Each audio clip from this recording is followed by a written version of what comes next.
আসসালামু আলাইকুম আরহামাতুল্লাহ বারাকাতুহ। ষষ্ঠ পর্ব মেরাজুন নবী মুহাম্মদুর রাসূলুল্লাহ সাল্লাল্লাহু আলাইহি সাল্লাম।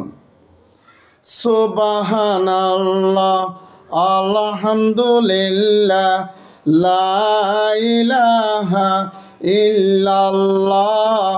সুবহানাল্লাহ আলহামদুলিল্লাহ লা ইলাহা ইল্লাল্লাহ। আলহামদুলিল্লাহ। পূর্বের ন্যায় তৃতীয় আসমান ও চতুর্থ আসমানে ফিরে দায়িত্বপ্রাপ্ত ফেরেশতাগণ হযরতে জিবরিল আলাইহিসসালাতু ওয়াসসালামকে জিজ্ঞাসা করলেন, আপনার সাথে উনি কে? তিনি উত্তরে বললেন, হযরত মুহাম্মদ সাল্লাল্লাহু আলাইহি সাল্লাম। আবার ফেরেশতাগণ হযরতে জিবরিল আলাইহিসসালাতু ওয়াসসালামকে জিজ্ঞাসা করা হলো, উনার নিকট কি মেরাজের ওহী অবতীর্ণ হয়েছে কি? কথা শুনে হযরতে জিবরিল আলাইহিসসালাতু ওয়াসসালাম বললেন, হ্যাঁ। তখন ফেরেশতারা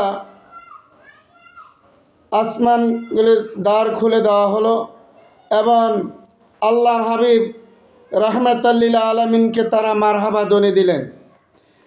তৃতীয় আসমানে হযরতে ইউসুফ আলাইহিসসালাতু ওয়াসসালামের সাথে সাক্ষাৎ করলেন।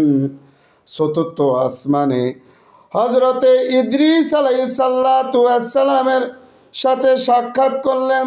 এইভাবে ওনাদের পরিচয় হওয়ার পরে ওনারা আল্লাহর হাবিব সরদারে দো আলম রহমতে আলম ইমামুল আম্বিয়া সৈয়দুল আম্বিয়া রাহমাতাল লিল আলামিনকে মারহাবা ধ্বনি দিলেন। মারহাবা ইয়া রাসূলুল্লাহ, মারহাবা মারহাবা ইয়া হাবিবাল্লাহ, মারহাবা। আসসালামু আয়ে নূরে শাশে মে আম্বিয়া, আসসালামু নূরে শাশে মে আম্বিয়া, আসসালাম আয়ে বাদশাহে রাহমাতাল লিল আলামিন, মারহাবা ইয়া রাসূলুল্লাহ, মারহাবা মারহাবা ইয়া হাবিবাল্লাহ, মারহাবা।